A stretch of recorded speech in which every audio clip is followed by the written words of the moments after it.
Olá pessoal, tudo bem? Sejam bem-vindos a mais uma aula de gerenciamento de sistemas elétricos. Nós estamos aqui no capítulo 1, falando sobre conceitos relacionados a gerenciamento de sistemas elétricos. Tá?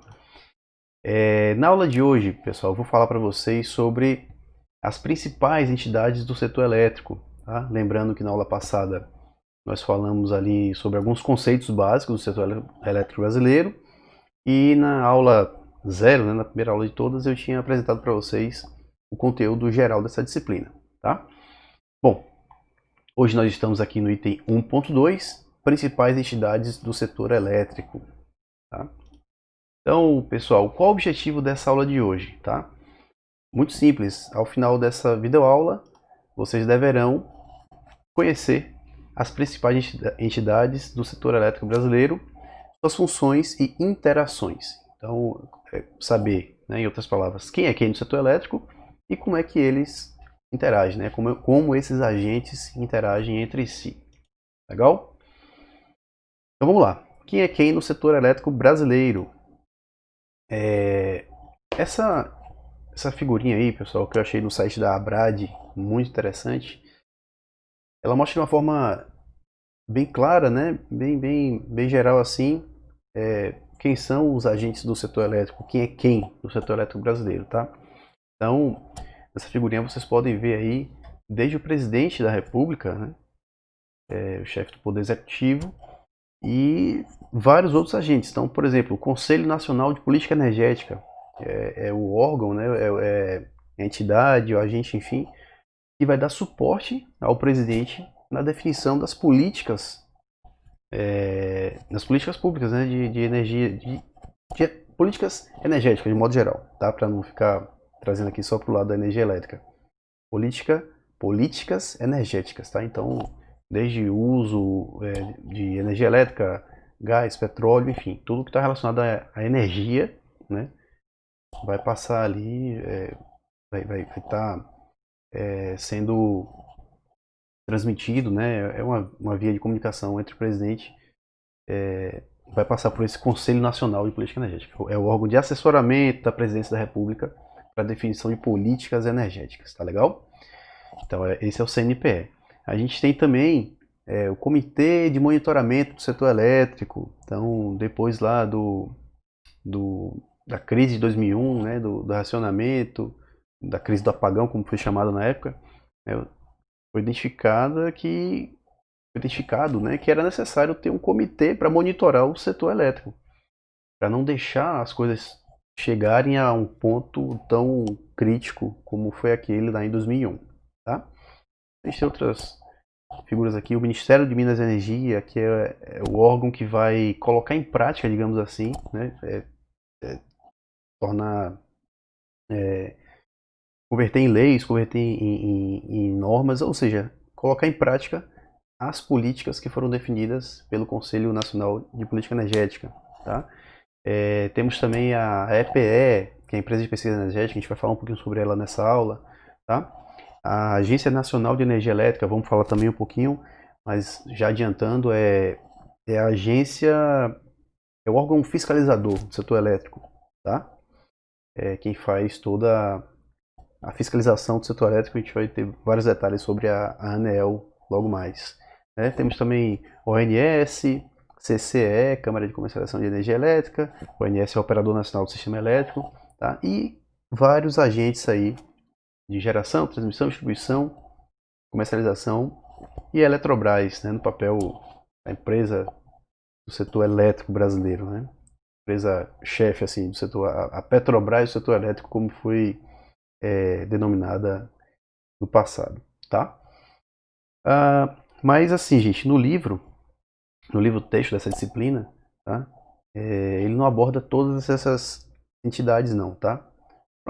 Uma questão de definição, né? De trazer mais para a realidade do gerenciamento aquelas que são, digamos assim, mais importantes do ponto de vista, né, prático, tá?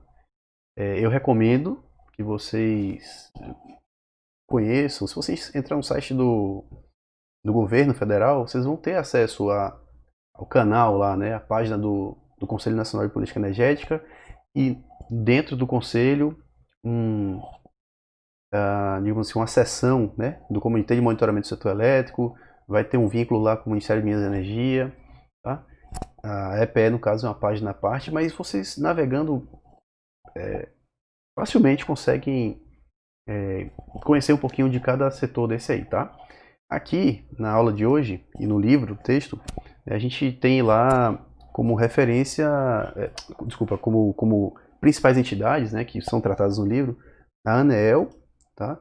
A CCE, o ONS e a EPE.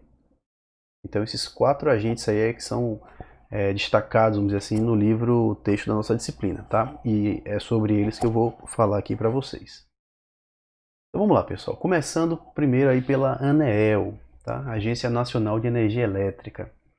Antes de passar o slide, eu vou fazer aqui um comparativo, né? Um paralelo aí com a Anatel, né? Todo mundo, muita gente, né? Desculpa, né? Mas a grande maioria de vocês, né? Inclusive se estão acessando aqui essa aula através de algum meio de telecomunicação, né? Mas vamos falar do celular, tá? Então, em telecomunicações, sempre que a gente pensa assim, né? Poxa, tem um problema na minha conta, não consigo cancelar, enfim, aquele órgão de apoio, né, ao consumidor e fiscalização dos serviços, a gente pensa logo, né, para a área de telefonia, telecomunicações, a Anatel. Então a ANEEL tem esse mesmo papel, tá? Alguma coisa que vocês podem, para já de cara, saber mais ou menos o que a ANEEL faz, então vocês podem pensar nesse paralelo, tá? Não é exatamente a mesma coisa, tá? Mas, por favor, são órgãos de fiscalização, tá? Então vamos agora entrar aqui no detalhe da ANEEL, tá? A ANEEL foi criada em 1996, né? E ela realiza tanto a regulação quanto a fiscalização do serviço prestado não somente pelas distribuidoras e pelas transmissoras, que atuam em um mercado regulado, mas também pelas geradoras e comercializadoras, tá? Então vejam que a Agência Nacional de Energia Elétrica, né, ela é uma agência de regulação e fiscalização, tá? O site da ANEEL, gente, é bem interessante, eu recomendo que vocês acessem aí após a aula, tá? Vocês vão ter várias informações sobre bandeiras tarifárias, né? Tá lá no site da ANEEL, leilões de energia, que são executados pela CCE, mas estão lá várias informações, normas, né? Normas regulamentadoras, a própria Resolução 414, que a gente vai usar muito para falar sobre ações administrativas, gerenciamento, tá? Então, é um site muito importante para essa disciplina, tá? Eu recomendo que vocês acessem o site da ANEEL, tá? Bom, falando um pouquinho sobre as principais atribuições da ANEEL, tá? A agência ela vai fazer o que ali? Ela vai mediar eventuais conflitos existentes entre agentes do setor elétrico e entre esses agentes e os consumidores, tá? É uma das atribuições da ANEEL, então mediar eventuais conflitos. Definir as tarifas cobradas dos consumidores, garantindo valores justos em relação aos custos operacionais das empresas e a qualidade do serviço prestado. Eu entra ali aquele conceito de modicidade tarifária, né, que foi um dos pilares do desenvolvimento do novo modelo do setor elétrico brasileiro, né? Então a ANEEL é que vai adequar, né, digamos assim, as tarifas cobradas dos consumidores, né, garantindo que o valor da remuneração para as empresas seja justo, mas que também o consumidor não seja penalizado. Ou seja, é buscar o valor justo, né, entre o serviço que é prestado e o que o consumidor deve pagar. Tá? Outra atribuição da ANEEL é apurar a qualidade do serviço prestado por meio de indicadores pré-definidos. Então, tem nesse capítulo 1 a seção de qualidade de energia. A gente vai ver aí alguns dos indicadores que a ANEEL apura, tá? E fiscalizar os investimentos na manutenção e expansão da rede elétrica realizados pelas empresas do setor elétrico, tá? Pronto, muito bem. Então, antes de passar para a CCE, só para fazer um fechamento em relação ao ANEEL, lembre-se que é a agência de fiscalização e regulação, tá? Quem vai fiscalizar os serviços, quem vai regular, quem vai dizer as normas, né, que a gente tem que seguir. Os distribuidores têm que seguir e os consumidores também. Legal? Bom, Câmara de Comercialização de Energia Elétrica, CCEE. Quem é esse cara aí, né, pessoal?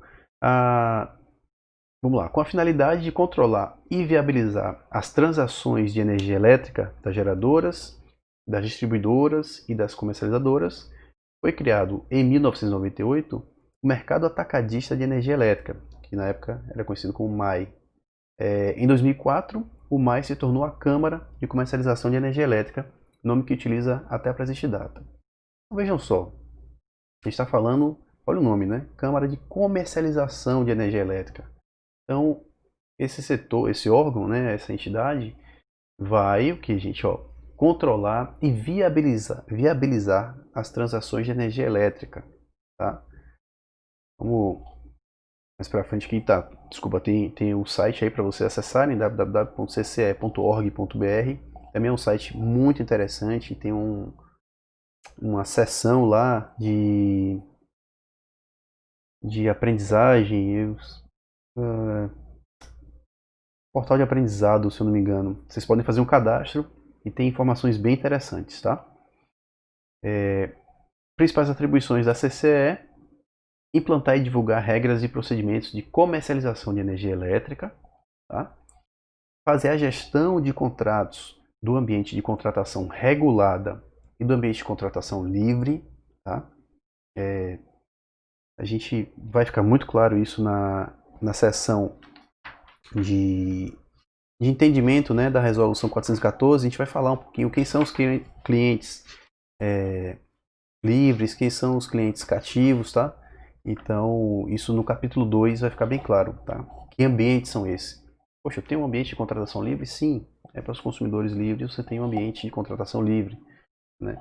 E o ambiente de contratação regulada está ali para os consumidores cativos, né? De forma muito simplificada. Mas isso vai ficar claro no capítulo 2. Outra atribuição da CCE: manter o registro de dados de energia gerada e de energia consumida. Quem faz a apuração aí desse balanço, né, do que foi gerado e que está sendo consumido. Realizar leilões de compra e venda de energia no ambiente de contratação regulada, sob delegação da ANEEL. E apurar infrações que sejam cometidas pelos agentes de mercado e calcular as penalidades, tá bom? Então, não são apenas essas atribuições, tá, pessoal? Estou falando algumas, as principais. Recomendo que vocês, após a aula, acessem o site da ANEEL, acessem o site da CEE para entenderem outras atribuições, né? Vão lá, dão uma navegada mesmo no site, é bem interessante, tem muito conhecimento para vocês. Vamos falar agora do ONS, pessoal, que é o Operador Nacional do Sistema Elétrico. Tá? O Operador Nacional do Sistema Elétrico foi criado em 1998 e tem como principal atribuição coordenar e controlar a operação das instalações de geração e transmissão de energia elétrica no Sistema Interligado Nacional, que é o SIN, SIN. Tá? Através do controle centralizado do SIN, é possível buscar uma otimização dos recursos disponíveis para a geração de energia elétrica para todo o país. Então tem ali, pessoal, uma questão fundamental, né? Que é esse balanço. É melhor despachar hidráulica ou térmica de forma bem grosseira, como se só existissem essas duas fontes na nossa matriz, né?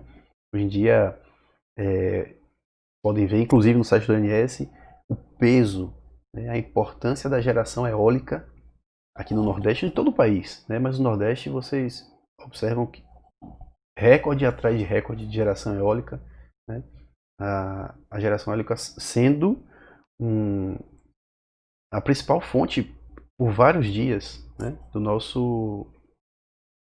Do período de agosto, por exemplo, né? É muito fácil, vocês entram no site do ONS e vão ver lá como é que está a geração eólica em tempo real, inclusive, tá? É um portal também muito interessante. Mas vejam, Esse controle centralizado, né, vai permitir justamente isso. Que o ONS, né, saiba qual é a melhor fonte, através de um planejamento, de um estudo energético, né, antecipado. Ela vai saber, ela vai enxergar o nível dos reservatórios, vai ter controle de todas as fontes e vai dizer, poxa, é melhor agora colocar as térmicas, tá? Vamos, isso é uma hipótese, tá, pessoal?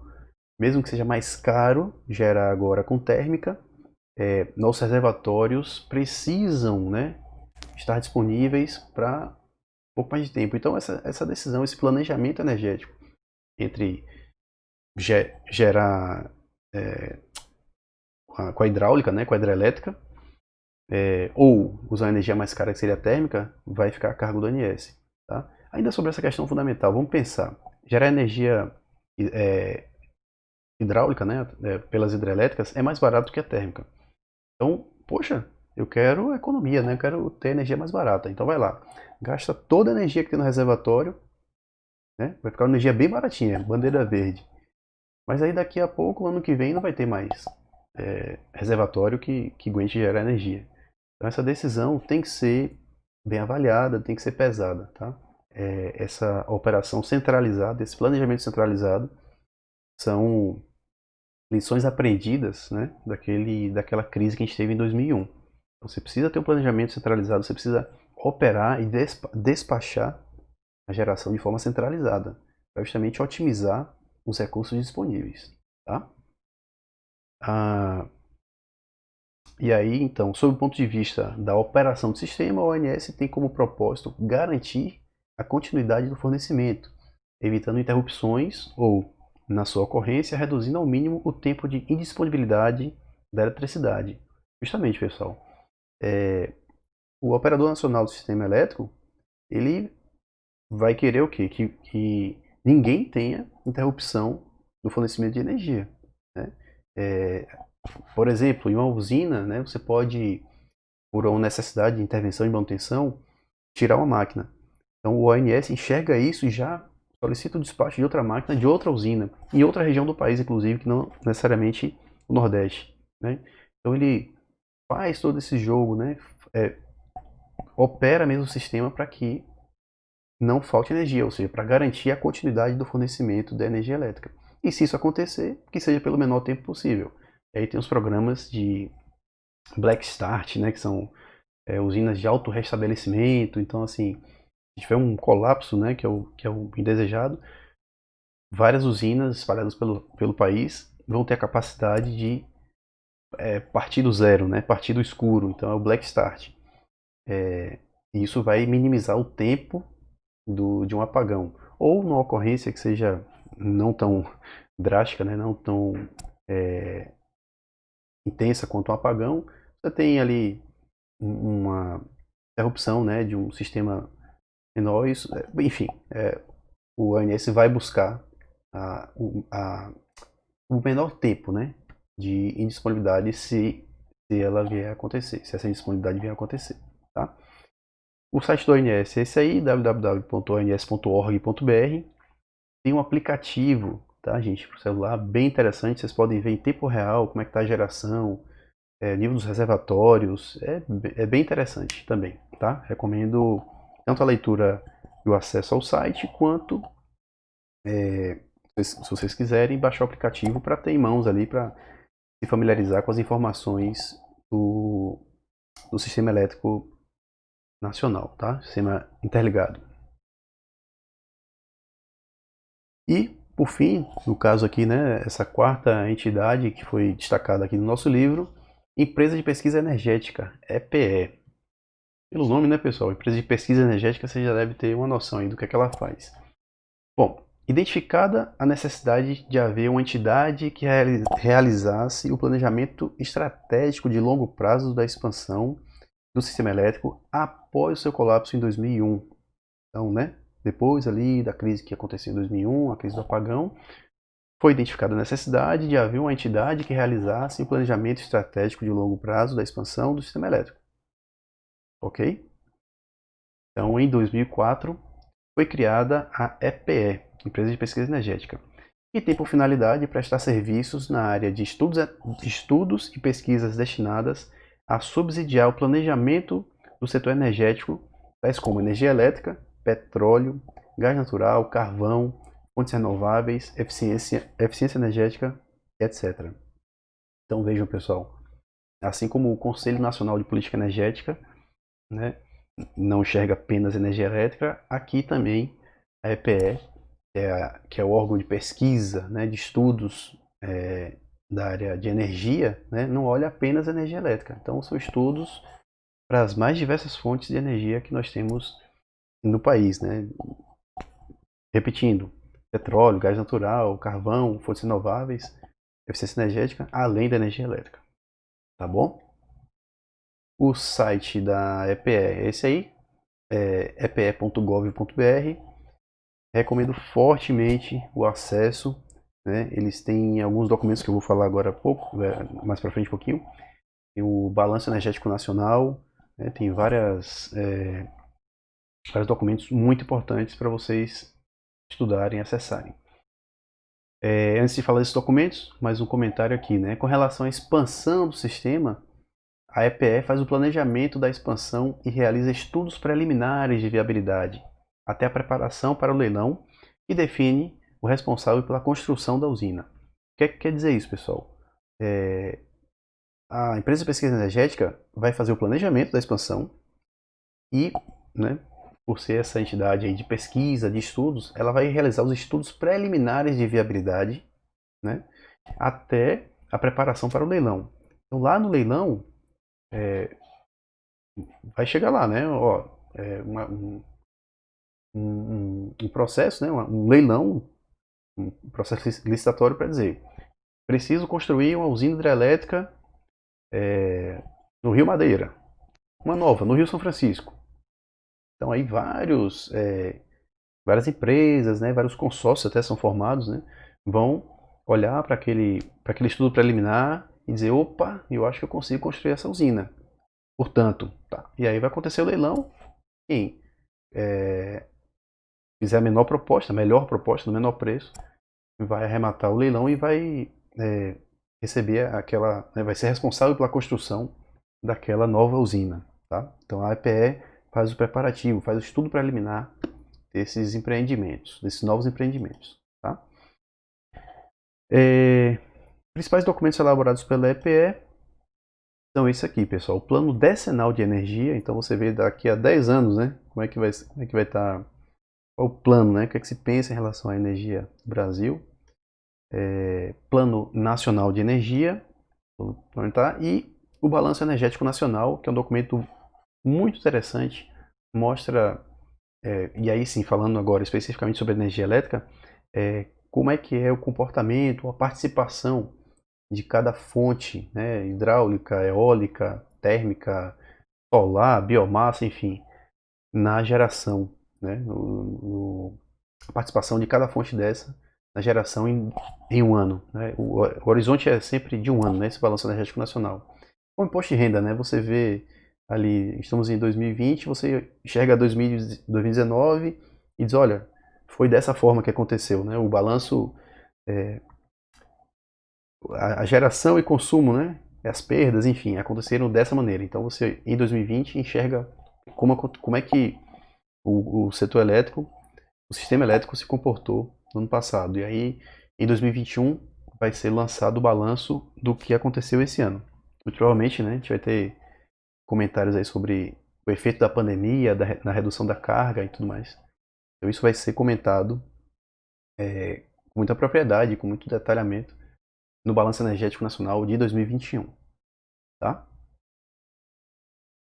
Muito bem, pessoal. Esse era o objetivo da aula de hoje: mostrar para vocês aí as principais entidades do setor elétrico brasileiro. Destaque dessas 4, né, que eu falei: a ANEEL, CCE, ONS e EPE. Tá? Fora as outras que eu recomendo a leitura, né, que são outras entidades que não foram citadas no livro, mas que são fundamentais para vocês terem uma visão geral do setor elétrico. Ok? Muito obrigado e até a próxima.